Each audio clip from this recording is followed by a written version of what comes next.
Cinema ಪ್ರಮೋಷನ್ಗೆ ಭಿಕ್ಷುಕನ ಪಾತ್ರ ಹಾಕಿ ಬೀದಿಗೆ ಇಳಿದ ನಟ ಆಮಿರ್ ಖಾನ್. ಮುಂಬರುವ ಸಿನಿಮಾವೊಂದರ ಪ್ರಮೋಷನ್ಗಾಗಿ ನಟ ಆಮಿರ್ ಖಾನ್ ಭಿಕ್ಷುಕನಾಟ ಪಾತ್ರ ಧರಿಸಿಯೇ ಮುಂಬೈನ ಗಲ್ಲಿಯಲ್ಲಿ ಸಂಚರಿಸಿರುವ ವಿಡಿಯೋ ಒಂದು ಸಾಮಾಜಿಕ ಜಾಲತಾಣದಲ್ಲಿ ವೈರಲ್ ಆಗಿದೆ. ಇನ್ನು ಬೀದಿಯಲ್ಲಿ ಸಂಚರಿಸುವಾಗ ಜನರು ಈತನನ್ನ ಗುರುತಿಸದೆ ಸಾಮಾನ್ಯರಂತೆ ತಿರುಗಾಡುತ್ತಿರುವುದು ಕಂಡು ಬಂದಿದೆ. ಉದ್ದ ಕೂದಲು ಮತ್ತು ಗಡ್ಡ ಹೊಂದಿರುವ ಈ ವ್ಯಕ್ತಿ ಆಮಿರ್ ಖಾನ್ ಎಂದು ಯಾರಿಗೂ ಊಹಿಸಲು ಸಾಧ್ಯವಾಗಿಲ್ಲ.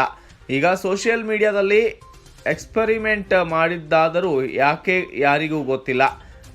ಕಳೆದ 8 ವರ್ಷಗಳ ಹಿಂದೆ ಇದೇ ರೀತಿ ಮಾರುವ ವೇಷದಲ್ಲಿ ಆಮಿರ್ ಖಾನ್ ಕಾಣಿಸಿಕೊಂಡಿದ್ದರು. ಇದೀಗ ಮತ್ತೊಮ್ಮೆ ಪ್ರೇಕ್ಷಕನ ವೇಷ ಧರಿಸಿ ಮುಂಬೈ ಗಲ್ಲಿಯಲ್ಲಿ ತಿರುಗಾಡುತ್ತಿರುವ ಈ ದೃಶ್ಯ ಆಮಿರ್ ಖಾನ್ ಅವರದಾಗಿದ್ದು ಜನರಲ್ಲಿ ಮುಂಬರುವ ಕ್ಷೇತ್ರದ ಕುರಿತು ಕುತೂಹಲವನ್ನ ಹೆಚ್ಚಿಸಿದಂತಾಗಿದೆ.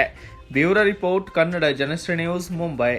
ಪೂರ್ತಿ ಸುದ್ದಿ ಅಥವಾ ಸ್ಪೆಷಲ್ ವಿಡಿಯೋಗಳನ್ನ ನೋಡಲು ಹಿಂದೆ ನಮ್ಮ ಕನ್ನಡ ಜನಶ್ರೀ ಯೂಟ್ಯೂಬ್ ಚಾನೆಲ್ ಅನ್ನ ನೋಡಿ, ಜೊತೆಗೆ ಲೈಕ್, ಶೇರ್, ಸಬ್ಸ್ಕ್ರೈಬ್ ಮಾಡುವುದರ ಮೂಲಕ ನಮ್ಮನ್ನ ಪ್ರೋತ್ಸಾಹಿಸಿ.